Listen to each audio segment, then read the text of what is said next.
idea what you're getting yourself into. This gonna be high! The Fresh Prince of Bel-Air. All episodes streaming now on BBC iPlayer. Would you be willing to talk about the day your mum went missing? This is Emma Hedges. I'm a new lab technician. Hope you know what you're getting into. I think you need to stop sleuthing. You dragged this whole thing up. Someone is hiding something. I don't care how close they are to me. Bring it on. I think you'll come to regret that. Traces. All episodes streaming now on BBC iPlayer. This is BBC One in the East. Now the BBC News with Sophie Rayworth and Mosemi Bakshi at 10 o'clock. Tonight at 10, the Prime Minister warns that the UK's new coronavirus variant may be more deadly than the old one. Boris Johnson says new research suggests a rise in the number of people dying from the new strain.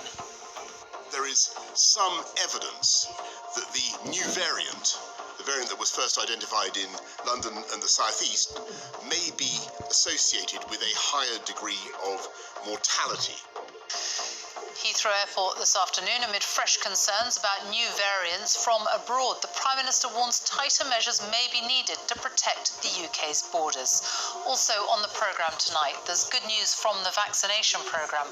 Almost 5.5 million people have now had at least one dose of the vaccine, including more than 70% of people over 80.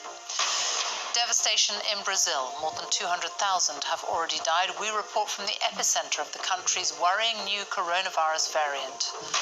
Removing dangerous cladding. More than 3.5 years after Grenfell, fewer than half the residential tower blocks identified as dangerous by the government have had work completed. And a wedding in intensive care. A happy ending for the nurse and her fiancé as hospital staff help them to tie the knot.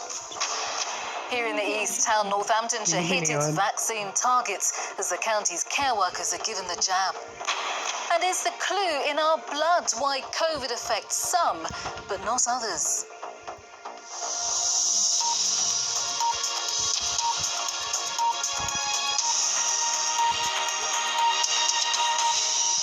Good evening. The Prime Minister says there is some evidence that the new variant of coronavirus spreading across the UK could be more deadly than the original strain.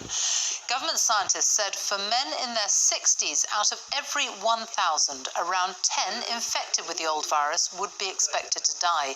But with the new variant, that number has now risen to 13 or 14. The government's chief scientific advisor, Sir Patrick Vallance, said there's a lot of uncertainty around the numbers, but it is of concern. There was good news on the vaccination programme, with a record number, more than 400,000 first doses administered in the past 24 hours. But Boris Johnson warned that the infection rate is still forbiddingly high, and he said he can't consider lifting restrictions in England until the vaccination programmes are working. With more, here's our health editor, Hugh Pym. It's been another frantic week for hospitals like this one at Clacton in Essex. More COVID beds have been set up to try to meet the surge in patient numbers. While most pull through, some don't. Now there's news that a new variant of the virus, which first spread in the southeast of England, could be more deadly than the first strain. We've been informed today that in addition to spreading more quickly, it also now appears that there is some evidence that the new variant, the variant that was first identified in London and the South East, may be associated with a higher degree of mortality. In the light of the new information, do you expect the daily reported death toll to carry on rising for longer than you'd first thought and then fall more slowly? The death rate's awful, and it's going to stay, I'm afraid, high for a little while before it starts coming down. That was always what was predicted from the shape of this, as Chris has said, and I think the information about the new variant doesn't change that. Not entirely sure. He said there was still uncertainty about the death rate with the new variant and more research was needed. Which is all I had. My dads have already passed away, and me and my mum, we were the closest. Eleanor's mother, Sandra, died with COVID in hospital last week. She was 61 and had an existing health condition. Eleanor says her mum took every precaution. Mum was doing everything she needed to do. You know, she wasn't going out unnecessarily. She was always, sanitising, wearing her mask. Because I'm one of them people that thought it wouldn't touch my family, but here I am, absolutely devastated without my mum. So what's the outlook for new cases? A study by the Office for National Statistics does random testing and includes people who don't know they have the virus, as well as those with symptoms. The latest survey of community infections by the ONS suggests that in England last week, 1 in 55 had the virus, with case rates having decreased. In Wales, it was 1 in 70, with rates levelling off. In Scotland, 1 in 100, again, with case rates having levelled off. In Northern Ireland, 1 in 60 had the virus, with rates increasing. The R number range, anything above 1, suggests the virus is accelerating, was between 0.8 and 1, lower than the previous estimate. This week, the government tightened border controls and quarantine rules to try to limit the risk of new variants getting into the UK. Crowded scenes like this at Heathrow today will no doubt fuel the debate on whether further measures are needed. A new government ad campaign launched this evening aims to ram home the message to the public of the extreme pressures on the NHS and the impact of the virus. And Hugh is with me now. So the UK's new coronavirus variant, we've got new research on that. How worried should people be? Well, Sophie, health officials have been stressing this evening that this is very preliminary research. More data needs to be collected. Sir Patrick Vallance made that point. It needs to be monitored. But he did say it was potentially a concern, though not at the moment for anyone to get especially worried about it. It was something that I think they felt they had to get out there so people knew what this new variant was looking like in terms of the mortality risk. Better analysis, though, in terms of a more positive story, comes on the vaccines, with a suggestion by Sir Patrick Vallance that actually they're quite effective against this new variant as much as they are about the old strain of the virus, which is reassuring. But he did go on to say that in terms of other variants, the Brazilian and the South African variant, there was a potential issue about the vaccines not being as effective as they might be, though again, more research is needed on that. And there's good news on the vaccination programme, with millions of people now being vaccinated. But there's pressure on the government tonight over the second jab for the Pfizer vaccine. Yes, originally when Pfizer was approved in early December, there was supposed to be a 3-week gap between the first dose and the second. That was all agreed. Then when Oxford AstraZeneca was approved at the end of December, the policy changed. So there would be up to 12 weeks between doses. The argument being made, and Chris Whitty made it again today, that it was much better to vaccinate as many people as possible, double the number, and actually the greater amount of protection was with that first dose. But the British Medical Association, representing doctors, says it's increasingly concerned about this. The association says it's out of line with other international practice, including the recommendations of the World Health Organization.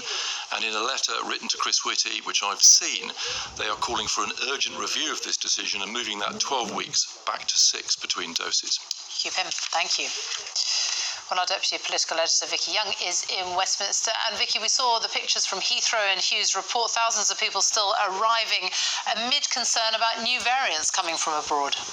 Yeah, and interestingly today, the Prime Minister talking about the measures that are already in place, saying broadly that he thought that that was enough, apart from dropping a very heavy hint about doing more to protect the borders. Now, there will be, I understand, a meeting on Monday of senior ministers to discuss this, and I think the most likely option to come out of that is going to be the idea of people quarantining in hotels, something that we have seen in other countries. Now, that's the stricter measures.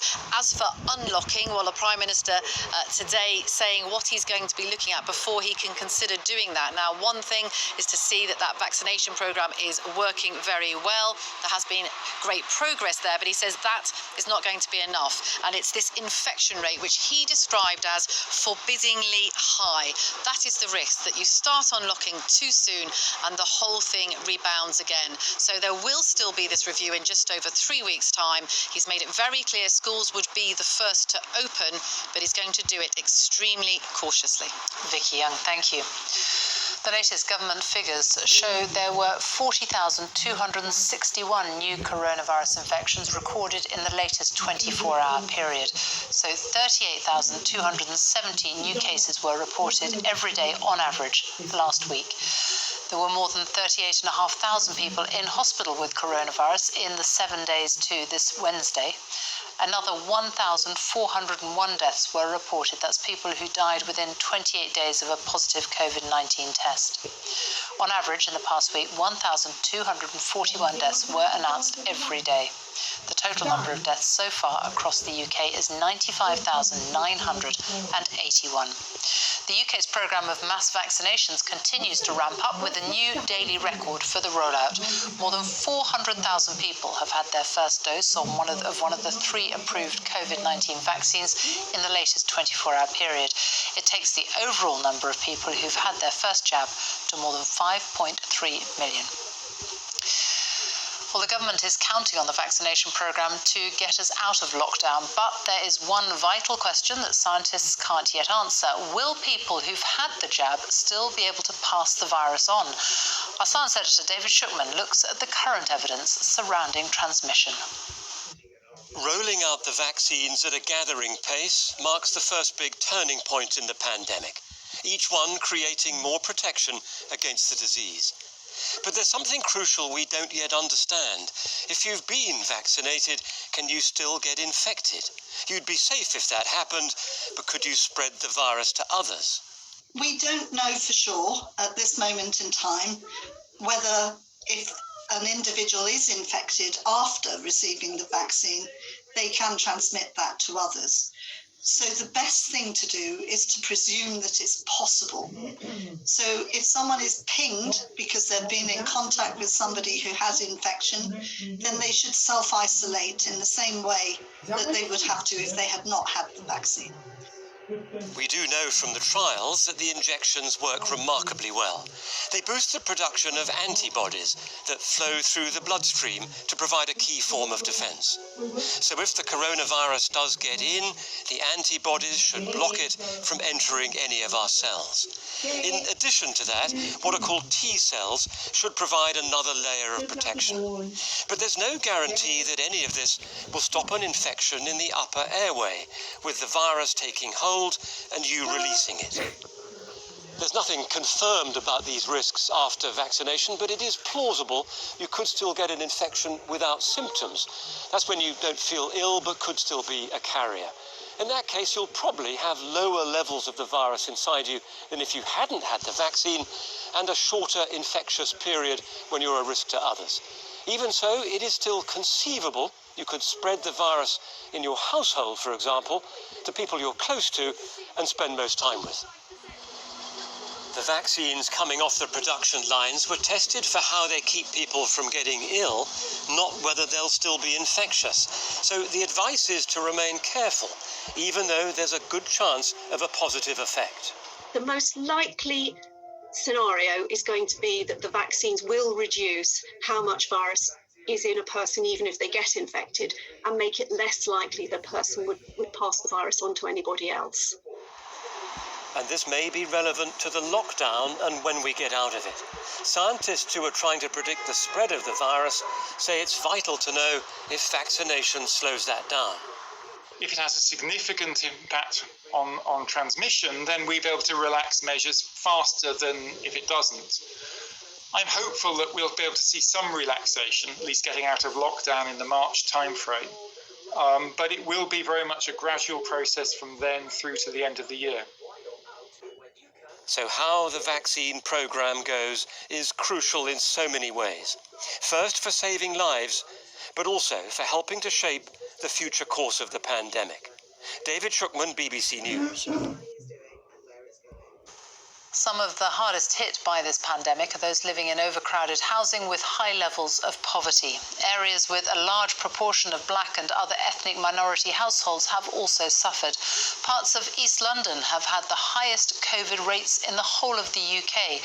Our social affairs correspondent Michael Buchanan has been to a mosque in Newham in East London, which has been forced to stop everything except its funeral services and food bank.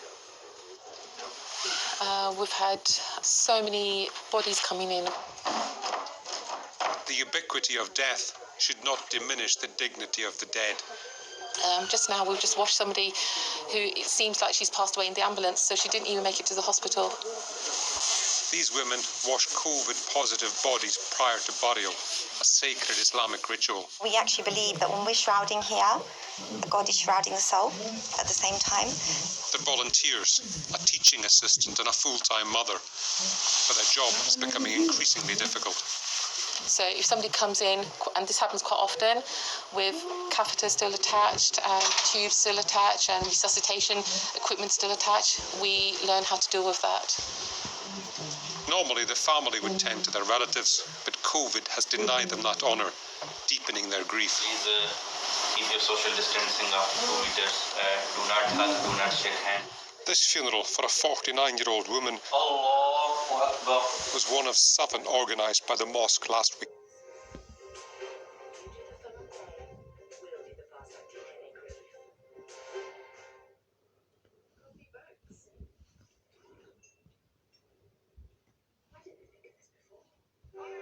And all services are free.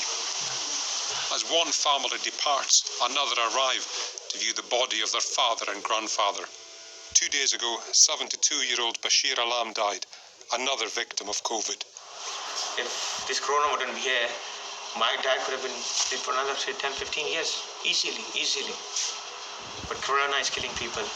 I'm on my way to get my COVID vaccine, inshallah.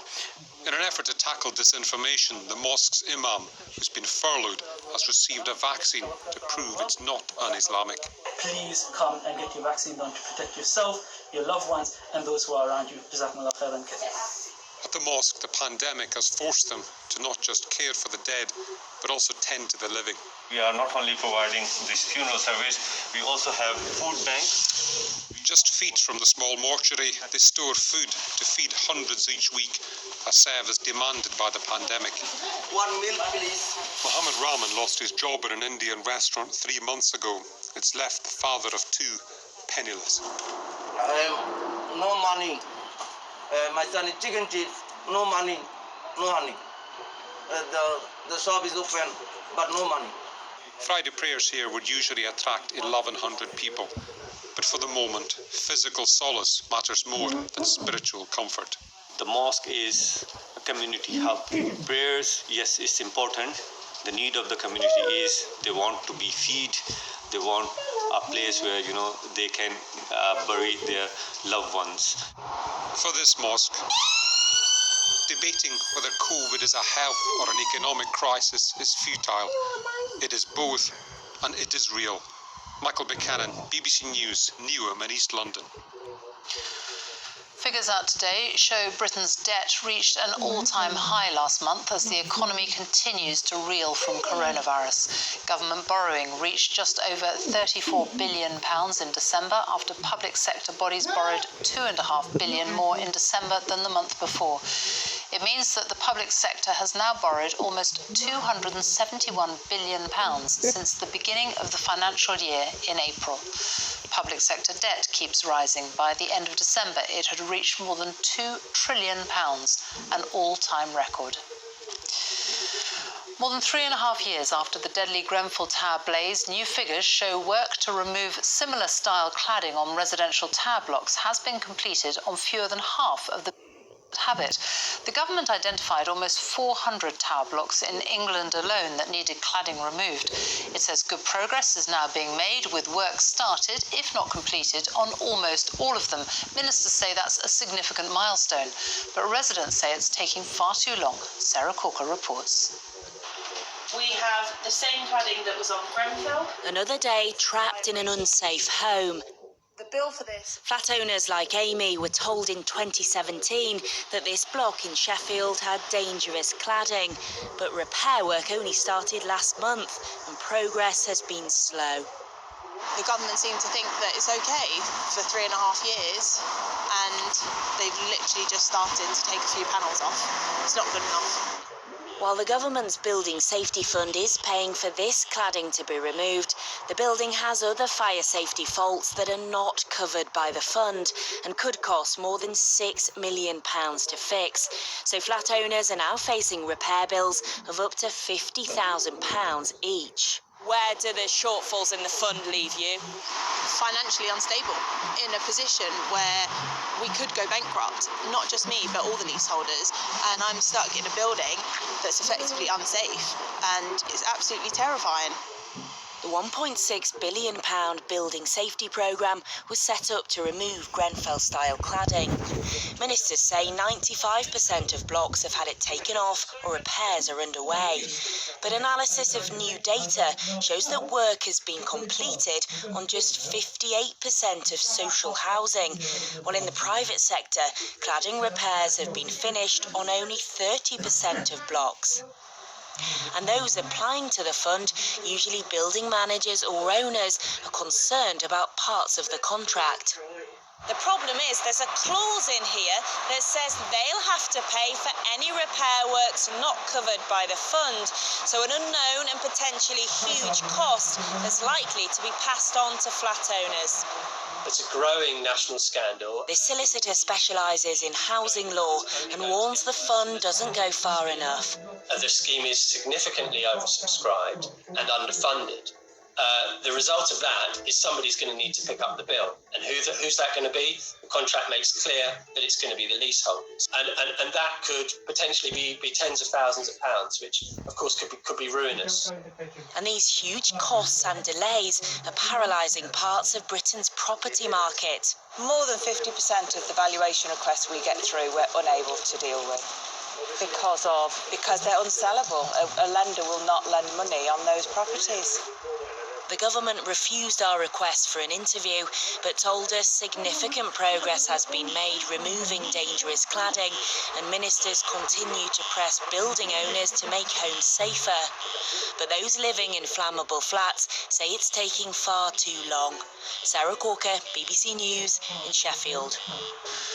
The Scottish Parliament is for the first time seeking to use legal powers to compel the country's prosecuting authority to hand over documents it wants in connection with its inquiry into the Scottish Government's handling of harassment complaints against the former First Minister Alex Salmond. The documents include messages between an SNP official, civil servants and advisers relating to Mr Salmond's legal challenge to the complaints process. A 14-year-old boy has been arrested on suspicion of murdering a 15-year-old in Birmingham. Keon Lincoln was attacked in broad daylight in the Handsworth area of the city yesterday afternoon. Witnesses reported seeing a group of youths armed with knives and hearing gunshots. Sean Lloyd reports. Keon Lincoln, described as a beloved son who was full of life. Police said he was subjected to inconceivable violence. The 15-year-old was attacked yesterday in the middle of the afternoon. This mobile phone footage was recorded soon after. Forensic officers today continue to examine the street in the Handsworth area of Birmingham where it happened.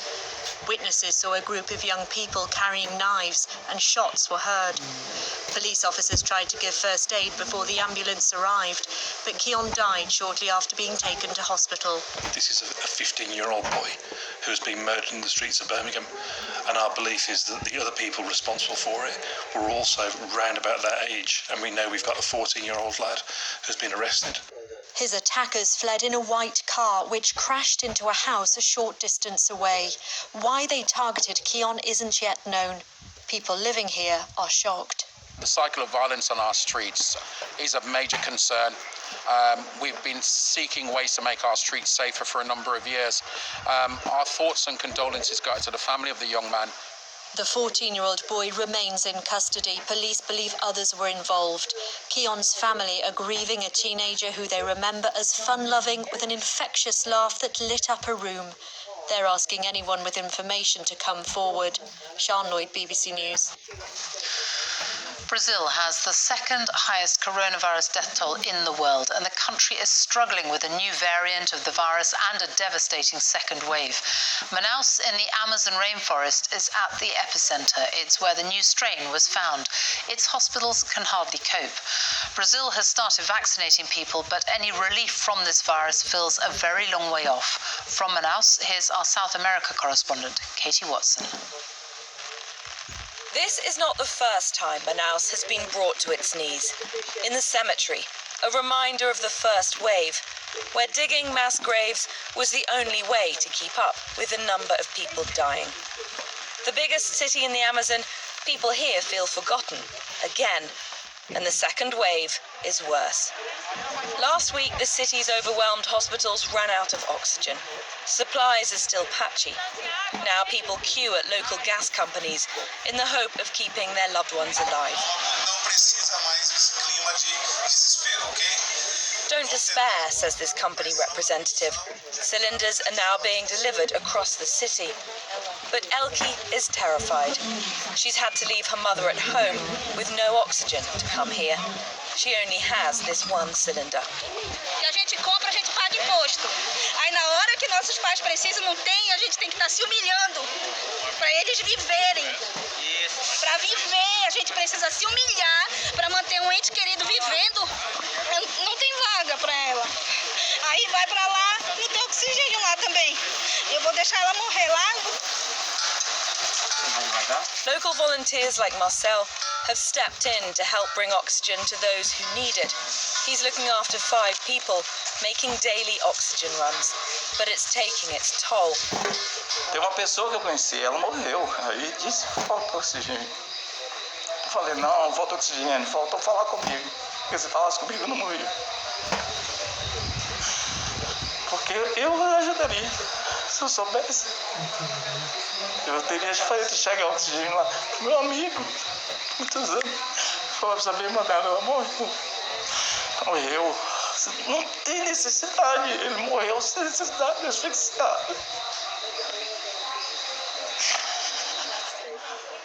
Doctors are concerned the new variant found in the Amazon region is overwhelming already packed hospitals. Normally, there are 8 beds in here, 1 patient to each room, but in the past few days, doctors have had to double that. Each patient now shares. There are 16 beds, and they still have to find space to grow. Jaime is the oldest here at 77. His survival, says his son Fabio, is down to luck. The rest of the ward is full of young people. This woman's 23. Next to her, a man in his 30s. It's shock doctors here. Here in Manaus, we have the epicenter here now, but in other parts of Brazil, this new strain, we're gonna go. So thank God the vaccination's already started. There's concern, though, that vaccines aren't getting to those who need them. But as we prepare to leave, some good news. Jaime reacts to his family for the first time since he became ill. A rare glimpse of hope in otherwise dark times here. Katie Watson, BBC News in Manaus. Let's take a look at some of today's other news now, and the impeachment trial of former President Donald Trump over his role in the deadly storming of the US Capitol building is expected to begin early next week. Democrats say the articles setting out the charge against Mr. Trump will be sent to the Senate on Monday. 4 men have been sentenced to between 13 and 27 years in prison for the manslaughter of 39 Vietnamese migrants whose bodies were found in the back of a lorry in Essex in October 2019. The Old Bailey heard the victims suffered excruciatingly painful deaths when they suffocated in the container, bringing them to the UK from Belgium. The future of Nissan's car plant in Sunderland has been secured, with the company saying the Brexit trade deal will allow it to continue manufacturing in the northeast of England and give it a competitive advantage. Nissan will begin making the batteries for its electric cars at the plant so that it can take advantage of zero trade tariffs, helping to secure 75,000 jobs here and across the UK. Now, they were their last non-league team in the FA Cup. Chorley put up a spirited fight against the Premier League's Wolverhampton Wanderers tonight, but it wasn't quite enough as they were knocked out in the 4th round. Andy Swiss was watching. So would Victory Park once again live up to its name?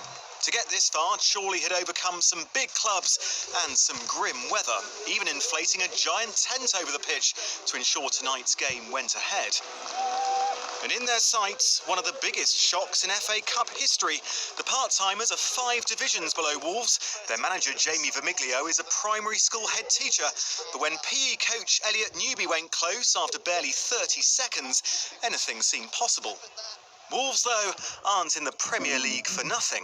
Just watch this. Vitinha to drive one in here and swerved all over the place. It was Vitinha's first goal for the club, and as the replays confirmed, he'll do well to score a better one.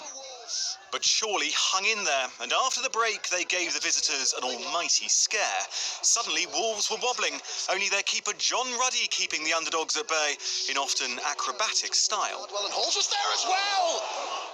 And agonisingly, that equaliser just wouldn't come. Wolves winning 1-0 with their only shot of the night. So close for Chorley, but their thrilling FA Cup run is finally over. Andy Swiss, BBC News. And finally, a couple who were both seriously ill in hospital with coronavirus have been married in intensive care just before the groom was put on a ventilator. The couple was supposed to be getting married in June. Staff at Milton Keynes University Hospital found them a vicar and helped them to organise a ceremony complete with a cake and flowers and, thankfully, a happy ending. Sarah Campbell reports. A wedding photo which tells a story of our time. Simon was about to be admitted to intensive care, his condition rapidly deteriorating.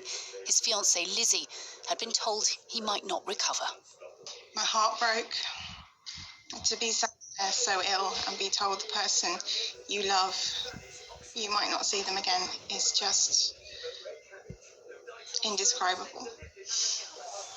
With time running out, nursing staff here immediately set about planning a wedding.